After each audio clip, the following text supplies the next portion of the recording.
বন্ধুরা আজকে চলে আসলাম আরেক ভাইয়ের কাছে। তো ভাইয়া কিন্তু সম্রাট পরিবারের সন্তান। তো ভাইয়া বাচ্চাদের জন্য খেলনা বিক্রি করে, বিভিন্ন খেলনা। তো ভাইয়া আপনার নামটা কি একটু বলেন? জীবন চন্দ্র দেব। জীবন চন্দ্র দেব। আচ্ছা, এগুলা কি একটু বলেন তো? বাচ্চাদের খেলনা, খাবার, লটারি, বিভিন্ন আইটেম। খেলনা, খাবার, লটারি, বিভিন্ন আইটেম। খাবার বলতে কি? এই তো চিপগুলা, খাবার চানাচুরগুলা, চানা। এই যে আছে আচ্ছা, মটর ভাজা আছে। তো আপনি এই পেশা নিলেন কেন?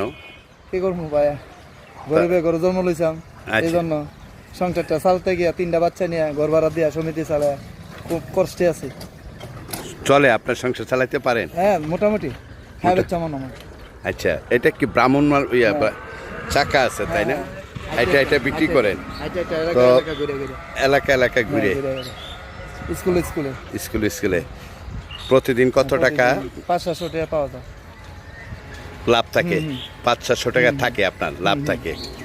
আচ্ছা, তো প্রিয় ভাই ও বোনেরা, ভিডিওটি যদি ভালো লাগে লাইক কমেন্ট শেয়ার করে দিবেন, অন্য অন্য বন্ধুদেরকে দেখার সুযোগ করে দেবেন। আসলে জীবিকার জন্য অনেক কিছু করে, তবে এই যে ভাইয়া ক্ষুদ্র একটা ব্যবসা দিয়ে ওনার সুন্দরভাবে জীবনযাপন করতেছেন, তাই বললেন ভাইয়া প্রতিদিন 500-700 টাকা থাকে। বাচ্চাদের খেলনা আছে বিভিন্ন নিয়ে বিভিন্ন জায়গায় যায়, স্কুলের সামনে ঘুরে বেড়ায়। তো তো ভালো থাকবেন ভাইয়া। হ্যাঁ, আচ্ছা, দোয়া করেন। হ্যাঁ, আচ্ছা আচ্ছা। আন্তরিক